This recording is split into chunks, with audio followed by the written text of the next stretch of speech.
NCERT alternating current question number 12। Okay, तो 12 number question में ये दिया हुआ है कि हमारे पास कोई एलसी सर्किट है। चलिए हम लोग, एक हमारे पास इंडक्टर कनेक्ट है और इसके पास क्या कनेक्ट है, कैपेसिटर, और इसे हमने कनेक्ट कर दिया है एक दूसरे के साथ। हमने इसे क्या किया है, कनेक्ट कर दिया है एक दूसरे के साथ।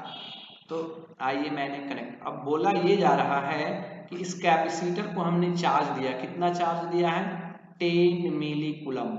ओके, देखिए यहाँ पे 10 मिली कूलम चार्ज दिया हुआ है। तो पूछा गया कि इन सर्किट के पास इनिशियली कितना चार्ज है। ओके, फर्स्ट बीट ये पूछा जा रहा है, what is the total energy stored initially. तो इसके पास तो कुछ है नहीं, तो इसके पास एनर्जी क्या है, 0। तो सर्किट के पास अगर टोटल एनर्जी का बात करें हम लोग, टोटल एनर्जी के पास सर्किट का, तो केवल कैपेसिटर के पास है, इंडक्टर के पास 0 है। और कैपेसिटर के पास कितना होगा, चार्ज के अकॉर्डिंग Q²/2C। Q का वैल्यू देखें तो 10 × 10⁻³ का स्क्वायरिंग अपॉन 2 × C, कैपेसिटेंस दिया हुआ है 50 × 10⁻, देखिए ये कैपेसिटेंस दिया हुआ 50 × 10⁻⁻6। जब इसे सॉल्व किया तो कितना आया, 1 जूल। Okay, 1 joule energy. अब फिर इसमें क्या रहा है, is it conserve during the LC oscillation, yes this energy is conserve. Conserve क्यों होगा, अगर आपसे कोई पूछ ले कंजर्व क्यों होगा, तो सर ये बिकॉज ये भी एनर्जी को स्टोर करता है, ये भी एनर्जी को स्टोर करते हैं, दोनों अपने आप में एनर्जी को ऑसिलेट कराते रहेंगे, लॉस कोई नहीं कराएगा, इसलिए एनर्जी हमेशा क्या रहेगा, कंजर्व रहेगा। Okay, now second bit question में क्या बोला जा रहा है, what is the natural frequency of the circuit. Okay, natural frequency F is equal to, क्या फॉर्मूला होता है, 1/2π√L × C। आइए देखते हैं, 1/2π, अगर √LC, L का भी वैल्यू हमें दिया हुआ है, L का वैल्यू दिया हुआ है 20 × 10⁻³ हेनरी, देखिए यहाँ पे दिया हुआ है, और C का वैल्यू हो गया 50 × 10⁻⁻6।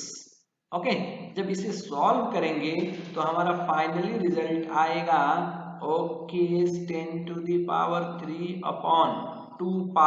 और जब इसे सॉल्व करेंगे तो आएगा 159.24 हर्ट्ज। ये हमारा क्या मिल गया, फ्रीक्वेंसी। ओके, हम लोग थोड़ा सा इसका, ये कौन सा, लीनियर फ्रीक्वेंसी, इसका एंगुलर फ्रीक्वेंसी इस फॉर्म में भी कैलकुलेट कर लेते हैं, बिकॉज हमें यूज होने वाला है। तो इसका फॉर्मूला होता है 1/एंगुलर फ्रीक्वेंसी LC, तो ये आ जाएगा √LC फॉर्मूला, तो 1/3 ये आ जाएगा √3 रेडियन पर सेकेंड। ओके, ये आ गया। नाउ इसके बाद C bit. Okay,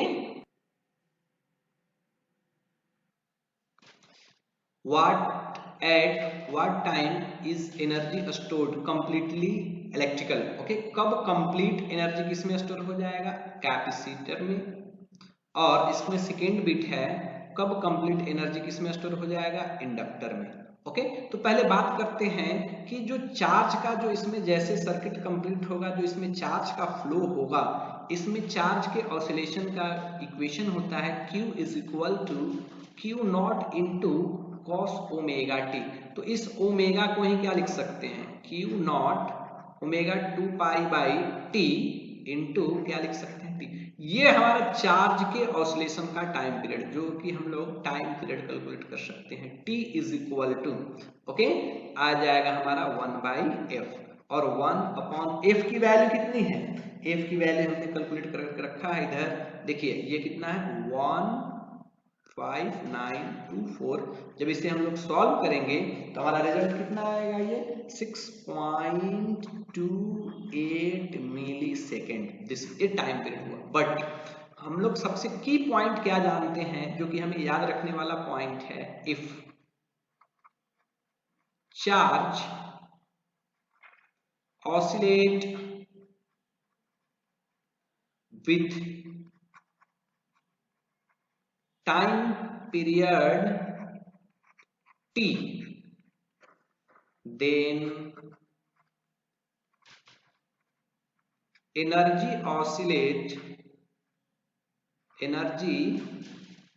oscillate with time period, कितना टाइम पीरियड, T/2। देखिए अगर सर्किट में इसमें चार्ज का ऑसिलेशन टी हो रहा है टाइम पीरियड से, चार्ज के ऑसिलेशन का, तो जो इसमें एनर्जी का ऑसिलेशन होगा, एनर्जी का ऑसिलेशन कितना से होगा, T/2 से होगा।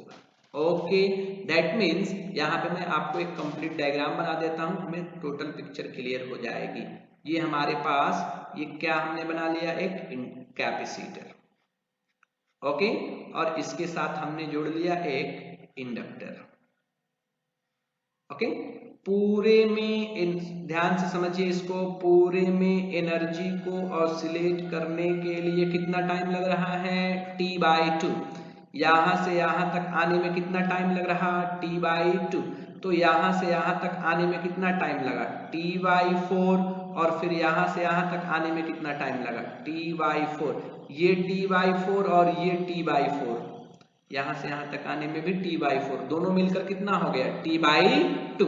अब बात कहा जा रहा है कि कैपेसिटर पे कब होगा, तो कैपेसिटर पे तो सर इनिशियली हमने चार्ज दिया था कैपेसिटर पे, तो कैपेसिटर पे एक वैल्यू कितना होगा, T=0 पे। दूसरा टाइम कब होगा, तो सर एक 0 प्लस एक बार पूरा ऑसिलेट होके चार्ज आया होगा, तो पूरा ऑसिलेट होने में कितना टाइम, T/2, तो कितना हो गया, T/2। नाउ थर्ड टाइम कितना होगा, T/2 पे आया, फिर कंप्लीट सर 1 ऑसिलेशन लेगा चार्ज, तो 1 कंप्लीट ऑसिलेशन लेगा, तो हम लोग एक बार और जोड़ लेंगे इसमें, दैट इज द कितना, T। अब यहाँ आया, फिर एक बार कंप्लीट ऑसिलेशन लिया, T3 इज इक्वल टू क्या लिख सकते हैं, T प्लस T/2, बिकॉज हमेशा टाइम पीरियड के इक्विवेलेंट टाइम लेगा, हमेशा टाइम पीरियड। ओके, तो आ गया 3T/2। ओके, और आपको करना है और टाइम निकालना है T4, तो 3T/2 plus 1 again T/2, because हमेशा टाइम पीरियड क्या है, T/2। तो ये आ गया हमारा कितना आंसर, इसका आ गया 2T। तो मैं बता दूं ओके कि इस पर्टिकुलर टाइम पीरियड पहले तो इनिशियली 0 पे, T/2 पे, T पे, 3T/2 पे, और कितना 2T पे, इसी तरह सो ऑन, और वैल्यू आते जाएंगे। हमेशा उस समय इस पर्टिकुलर टाइम पे हमारा कैपेसिटर जो होगा कंप्लीटली चार्ज्ड होगा। ओके, अब हम लोग किस पे बात करेंगे, सर हम लोग बात करने वाले हैं कंप्लीटली मैग्नेटिक पे, जब इस पे कब स्टोर होगा, किस पे, इंडक्टर पे। आइए हम लोग नेक्स्ट वन बात करते हैं इंडक्टर वाले पे। ओके, तो ये यही बिट था ना, इंडक्टर के लिए फिर से हमें थोड़ा सा डायग्राम बनाने पड़ेंगे। आइए इधर, ओके, तो इंडक्टर के लिए क्या था, देखिए तो हमने ऐसा बनाया था ना, ये हमारा कैपेसिटर था यहाँ पे, ओके, और यहाँ पे क्या कनेक्ट था, इंडक्टर। एक बार थोड़ा सा फिर बना लूं, यहाँ से यहाँ आने में कितना टाइम लग रहे थे, T/4, और यहाँ से यहाँ तक एनर्जी को जाने में कितना, T/4। चलो इंडक्टर पे देखते हैं, एट T=0 पे, सॉरी T=0 पे किसके पास एनर्जी रहेगा, सर कैपेसिटर के पास। कितना टाइम पास होगा तो टोटल एनर्जी इंडक्टर के पास पहुंचेगा, तो सर T/4 पे। ओके, तो पहला टाइम का हम लोग बात करें इसके लिए, अगर हम लोग पहला टाइम का बात करें इसके लिए, तो पहला टाइम हम लोग हमारा T1 होगा, that is the T/4। After T/4 inductor get full is, okay, total magnetic field जो है, टोटल एनर्जी जो है इंडक्टर में स्टोर होगा। अब नेक्स्ट टाइम कब होगा, चलो चेक करते हैं। फर्स्ट कंप्लीट एक बार जब घूम रोटेट कर कर आएगा, ये कंप्लीट 1 रोटेशन के बाद आएगा, तो 1 रोटेशन में कितना टाइम लगते हैं, सर 1 रोटेशन में तो टाइम लगता है T/2, यहाँ से यहाँ तक 1 सेकेंड आने में कितना, T/2। तो जब इसे हमने ऐड किया तो हमारा नेक्स्ट वैल्यू कितना आ जाएगा, 3T/4। चलो यहाँ आ गया एनर्जी, फिर एनर्जी ऑसिलेट होके आया, तो अगर फिर से हमें T3 चाहिए नेक्स्ट टाइम, तो 3T/4 प्लस T/2, तो ये कितना आ जाएगा, सर 5T/4। फिर से सर रोटेट होके आया, तो आपको मन कर रहा है जितना टाइम लिखना है लिखते रहो।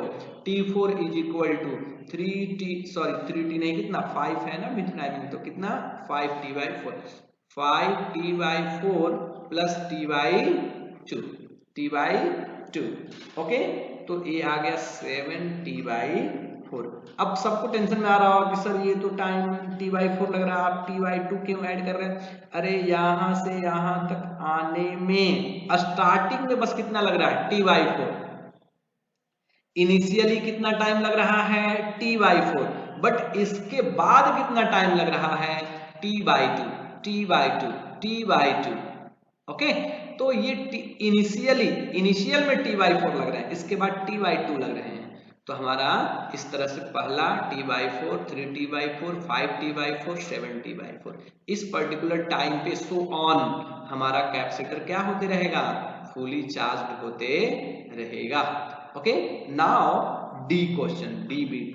क्या डी बिट कह रहा है इसमें कि at what time is the total energy sharp okay equally between the inductor and capacitor.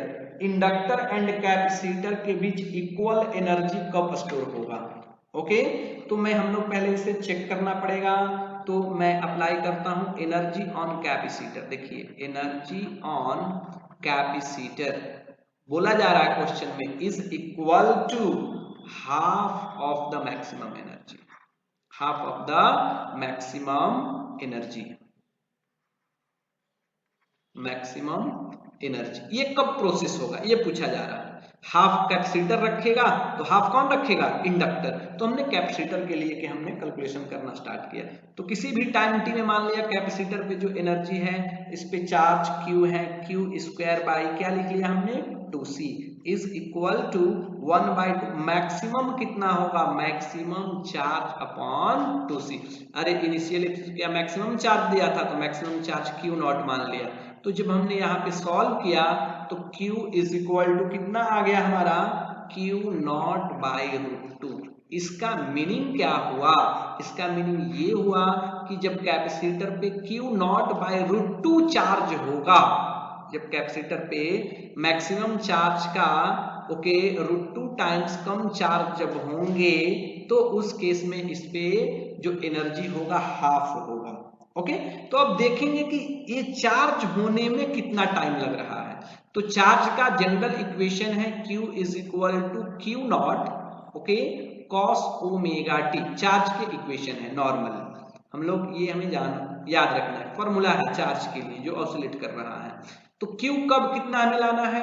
Q0/√2 is equal to Q0 into cos ω/t। देखिए Q0 और Q0 कैंसल, तो यहां से मैं लिख सकता हूं 1/√2 का वैल्यू कितना? Sir cos 45। अगर हम लोग जनरल वैल्यू लिखना चाहें, जनरल वैल्यू, तो क्या लिख सकते हैं जनरल वैल्यू? cos 2n + 1 π/4।